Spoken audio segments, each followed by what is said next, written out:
For the helmet of this filter, we're going to use this awesome sci-fi helmet over on Sketchfab. And I can't host it myself, so you'll just have to go and download it right here under Download 3D Model. And then grab the OBJ, and then pick the location.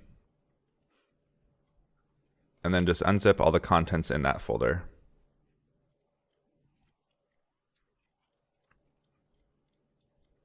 So in the end, you should have an OBJ and then a bunch of textures. Now let's hop over to Cinema 4D and optimize this just a bit. Now in Cinema, we'll drag in the OBJ.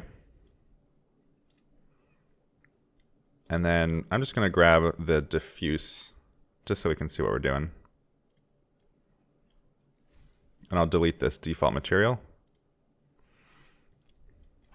And then select the material. I'll change the viewport resolution to 1K. Now I know this visor is going to be transparent in Spark, so that means it should probably be on a separate layer. So I'm going to go to polygon mode, make sure the object is selected, and I'll just double click this just to select that object, and hit UP to make a copy of it, and then I'll select the original model and delete. So this basically separated this whole piece here. Now I'll rename this material to Matte Helmet, and make a new material by double clicking in the open space, and this will be Matte Visor. And I'll apply that to this visor and delete this existing material. And because we're only going to use a solid material on this and no textures, we can delete the UVs for the visor. And let's rename these to Visor and Helmet. And in the visor material, let's turn on transparency, just so that we can kind of see through it. And refraction, we can set this to 1. It doesn't really matter once we get over to Spark, but that way it doesn't look like it's kind of a lens. Now I'll hide this visor. And once we're in Spark, we want to make sure this inside surface is nice and dark. So let's also separate this out. So in polygon mode, I'll select the helmet, double click this inner plane, hit UP to split it, select the original and delete that. If you don't select the original and delete, you'll have a duplicate of this object. So now we have this piece here, which we can make another new material for. This will be Matte Blocker. And this will just be very dark with no reflectance.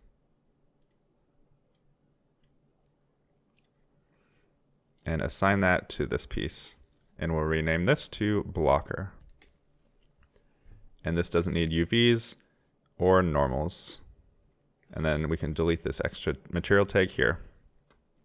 I think we might want to extend this down here because it just kind of stops. And our face mesh is going to go kind of right in here, but it's not going to block this little hole here. So we want to make this do a little bit more work. And I'm holding Control and Shift to do a path selection, where it'll select everything between the first and last selection. So it should be able to select all these at once. So we can pull this down and then scale it in. Maybe move it forward a little bit, and then I'll go back to scale and hold Control while I scale to duplicate that or extrude it.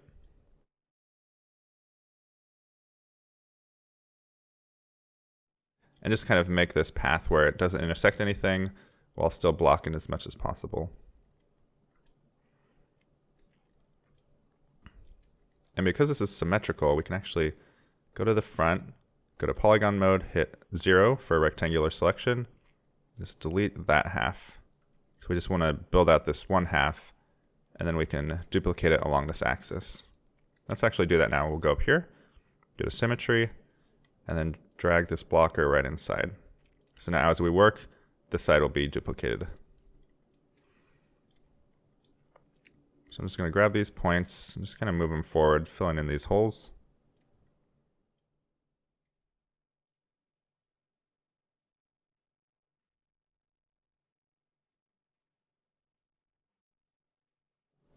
And then we might as well close this off as well. So let's just grab these back faces, Control drag these forward to duplicate it or extrude it.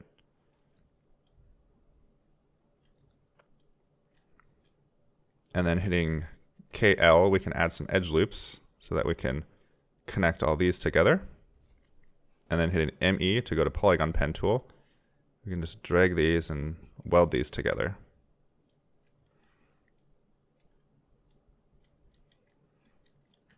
So now I have a pretty full shell in here that should block the whole background.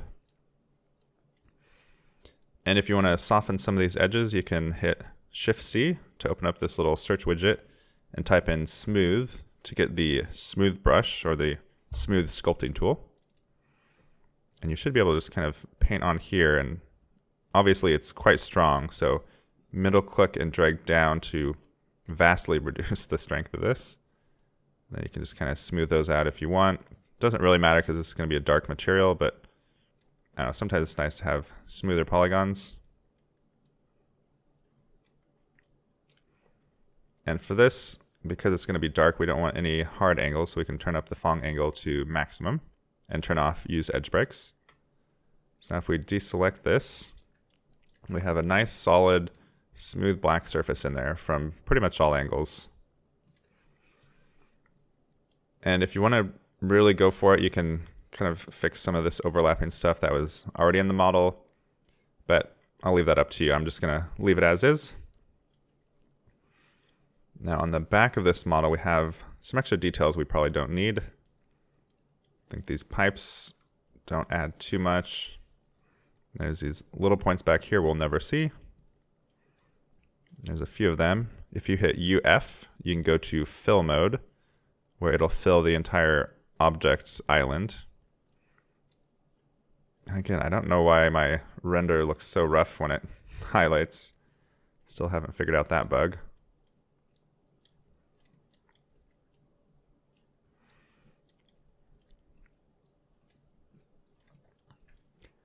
And deleting these also just lightens up that file size a teeny bit.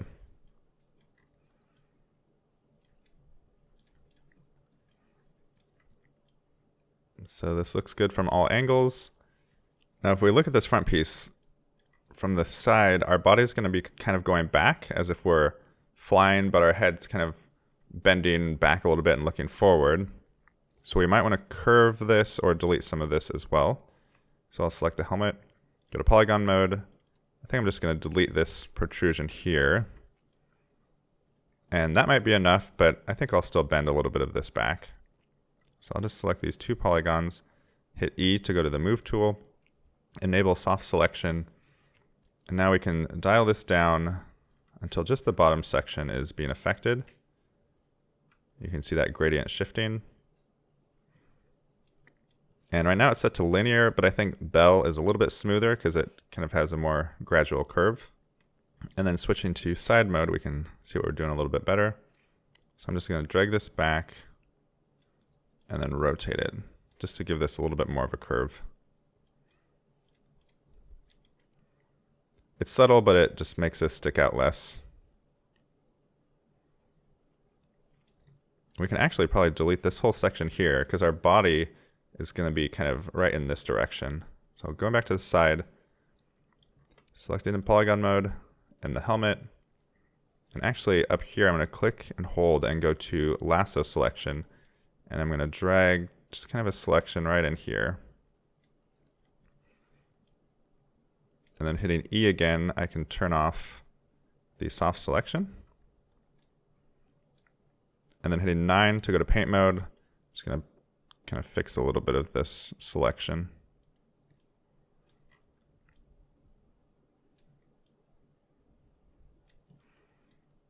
And this will all be behind the character, so it doesn't really matter if there's a few random polygons that are jaggy.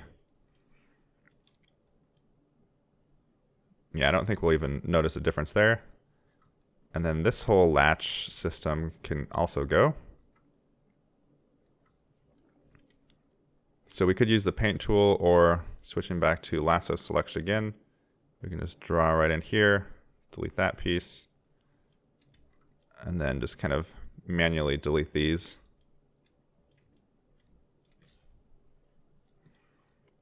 Now there's a hole there, but that doesn't matter because we're not going to see that backside. And now that the blocker is done, we can middle click this to select the children and then connect and delete. And I have that tool set here, but it's also under Object, Connect and Delete. We can always hit Shift-C and type in Connect Objects and Delete. But once you search that, you can drag this and actually just drop it wherever you want. So if you want to make a toolbar, use Shift-C and then just drag these up here. So now we have our helmet, our blocker, and our visor. And that should be all we need to get going. So I'll make sure to save the scene. And then I'll export everything under File, Export, FBX. Make sure normals is checked, Fong-Lambert down here, and no animation.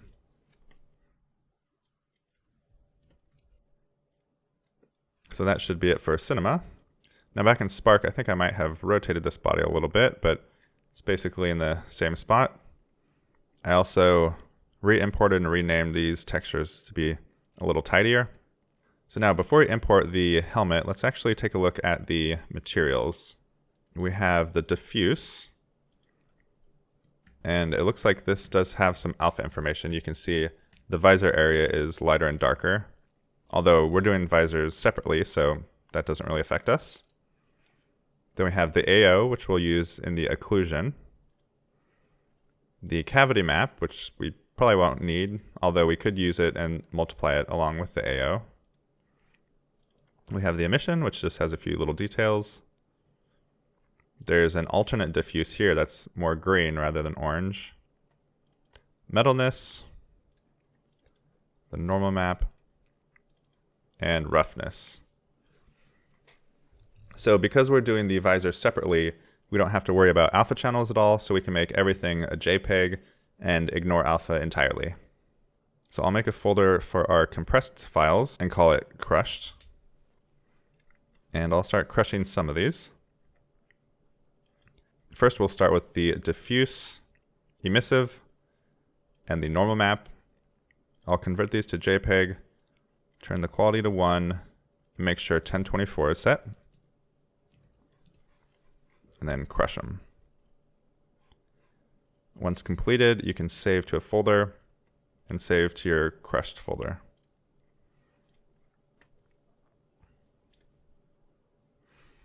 So now we have all those made.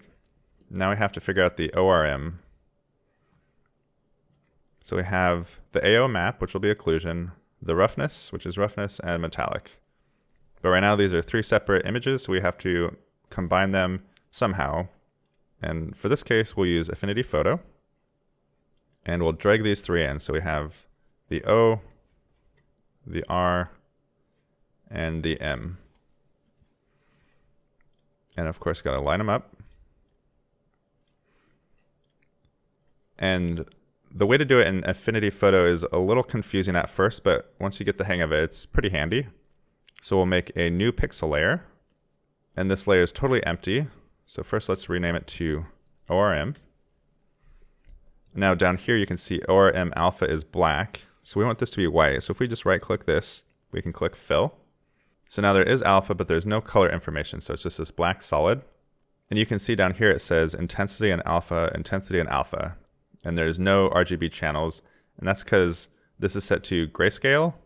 So we need to go to Document, Convert Format, and change it from gray to RGB.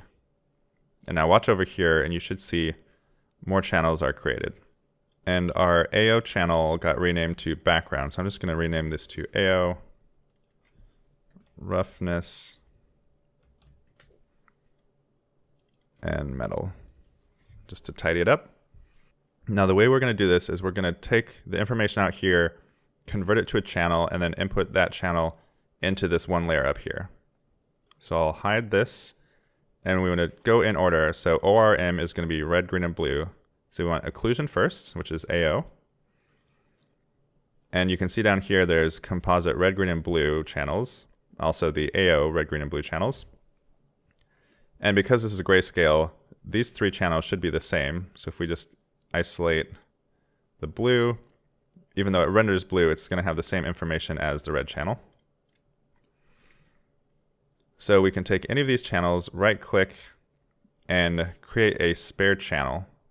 What this does is pops this down here. Now if we select the ORM up top, we can just turn it on temporarily. Now right-clicking on the spare channel, we can load this directly into the red channel of this layer. So now you see this layer has the red channel, which is what we wanted from the AO. So we're going to do this for the other two layers now. So roughness is up next. Now with that selected and turned on, I can just right-click any of these composite layers, create spare channel, and it's kind of hard to tell which is which, so I'm just going to delete both of these and do it again. And then I'll select the ORM layer, right-click on this, and assign this to the green channel. And then let's just grab the metal, delete this spare channel, right-click, spare channel, select this and the pixel layer, and then load to the blue channel. Now we can hide the metal and reveal the ORM. So now we have the blue channel, which is the metallic, green channel is roughness, and red channel is occlusion. So with all of these visible, you can see this kind of rainbow effect of those three channels in action. Now we can delete the spare channel and save this out as a JPEG or a PNG. We'll just do JPEG at 1024. And we'll compress this in Crushy, so just keep the quality all the way up. So drag that into Crushy. Using the same settings, we'll just crush all. And then right click, save as, and make sure you save it into that crushed folder. And then of course we should rename all this. Text, helmet, diffuse.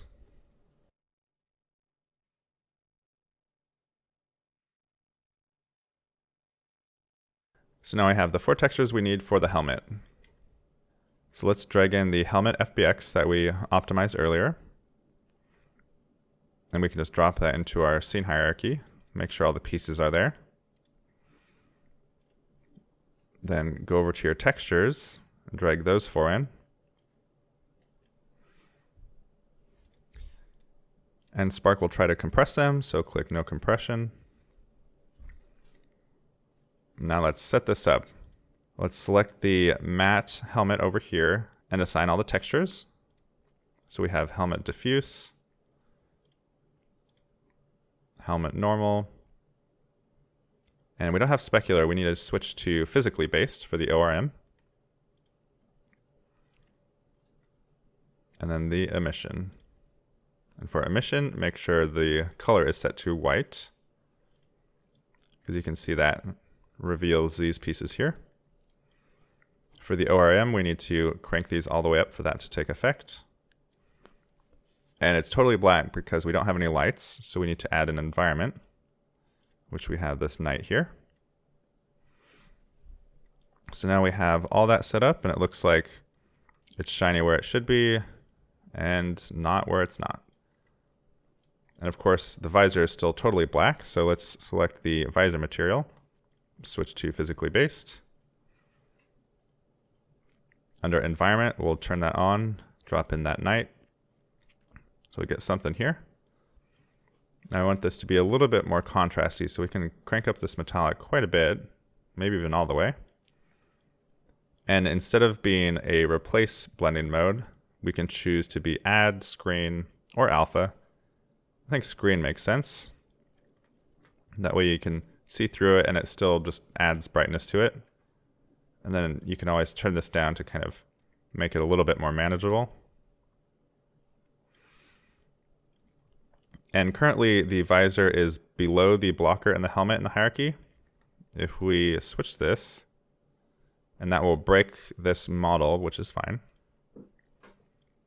Now the visor is rendering first, and therefore anything behind it is forgotten. So we need to make sure the visor is later in the hierarchy, or you could add it to a layer depending on how it's set up. So that looks good, and the blocker on the inside also looks good. Looks like there's no weird holes or edges showing inside. So up next, let's add a face mesh inside of here.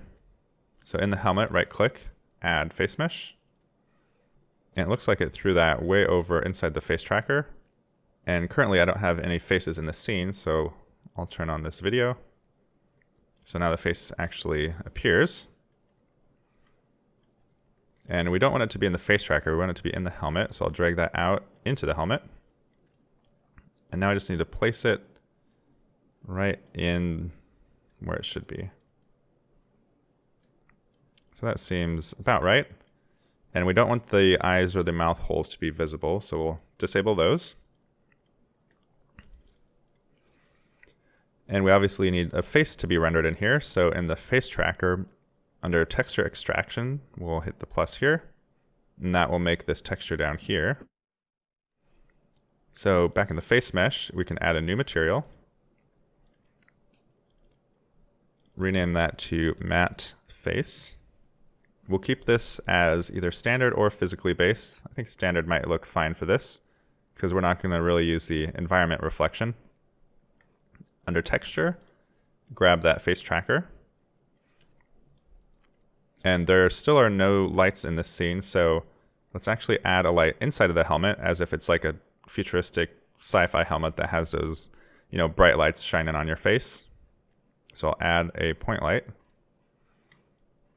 and move that forward and up just a bit. And now you'll notice the face is invisible. If we select it, we can see it in there, but it's not rendering. And that's probably because it's below the visor in the hierarchy. So let's just try dragging it above. There we go.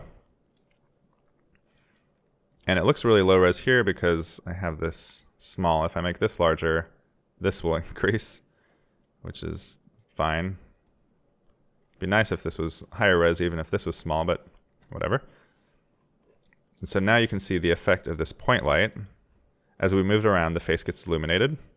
So we can put one maybe over here and try to keep it inside the visor. Otherwise, you might get reflections happening kind of out here. And I'll make this more of a blue tint.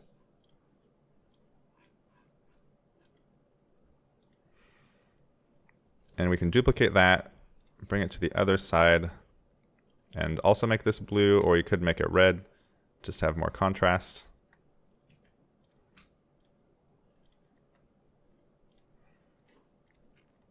And right now we have hard edges all the way around, so we need to add an alpha to the face mesh. So let's grab the face mesh, double click the material. Under alpha, we can turn that on. And I'm just going to grab the alpha image that comes with the face assets.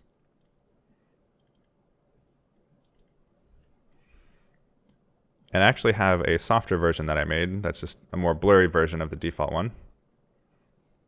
That way that edge is a little bit softer.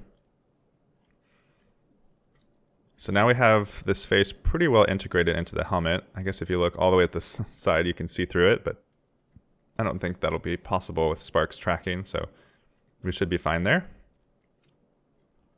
I think I might turn the lights even more saturated.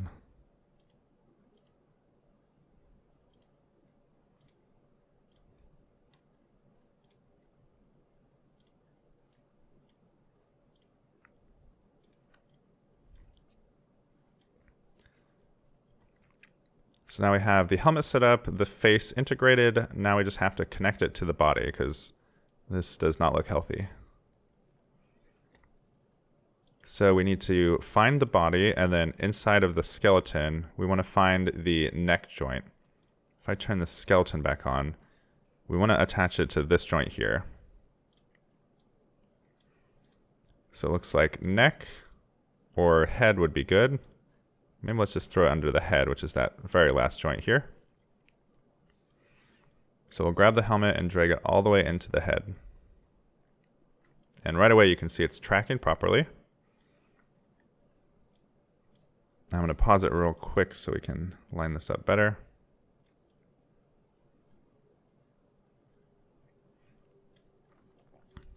And we can rotate it just a little bit down just so it lines up as good as possible.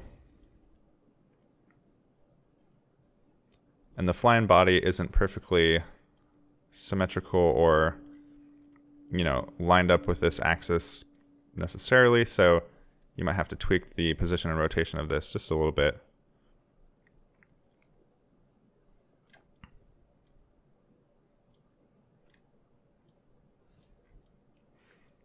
But as long as it's pretty close, it'll look fine. So now if we hit play, we're flying around, but your face position doesn't have any impact on the position of this flying body. So what we want to do next is take the entire body, which includes the helmet now, and drag it inside of the face tracker. So now you can see right away, as I'm looking around, this whole thing moves. So it tracks with your face. And just to make sure we're pretty lined up with where your face actually is, let's right-click on the face tracker and add a face mesh. So now you can see that's where your face actually is in space. Let's pause that. And we want to drag the body back just so that it matches with this face mesh. So I'll change from local to global coordinates just to make this easier. And I need to put the face mesh above the body so we can see it through the visor here. And this doesn't have to be exact, but I just want to make sure we're pretty well aligned with your true face.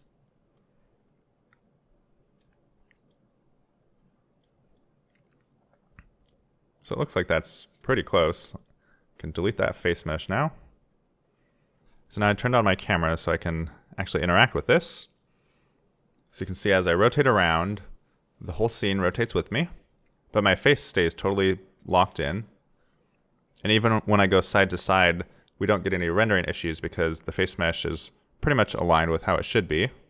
So we're not seeing that back side of the face. Like if you rotate around, you can see this area here gets a little dark, but because the whole thing is rotated, we don't see that. So we could call this good, but I think we could scale this body down just a little bit so it's smaller in frame. So I'll just tick this down a couple notches, maybe 0.8 in each of the axes. And I'll just move this up so it's more aligned with the face again. Maybe even rotate it back a little bit.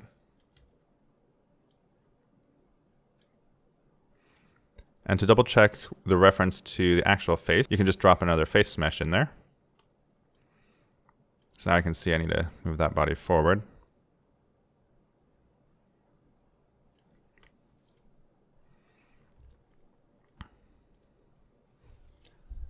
So now as I move around, I got my flying space boy. And just to remove the background, we can drop in a canvas. And inside there, make a rectangle. And then for the rectangle, we want this to be full width and full height. Then make a new material. Actually, the point lights make a nice little gradient there. But let's just turn this to flat. Make it totally black. Turn off the depth test. And then this just needs to be before the face tracker. So it'll render before all this stuff and it ignores all the alpha. So no matter how far the model goes back in space, it's never going to be behind this. So now you don't see the background, so it's more like we're just floating in space. And next chapter, we're going to add some more space stuff to this same filter. So there's more to it coming soon.